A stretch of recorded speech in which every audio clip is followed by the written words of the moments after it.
Naniniwala ka ba sa tarot?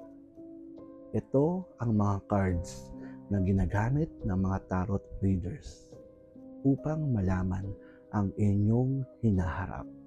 Naglipa na po sila dito sa social media.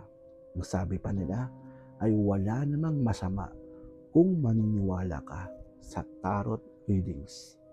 Mga kapwa ko Katoliko, wala nga ba talagang masama o sadyang wala kang alam o pakialam sa iyong pananampalataya? Ayon sa Biblia, mula lumang tipan hanggang bagong tipan, ang ganitong gawain ay matagal nang kinokondena.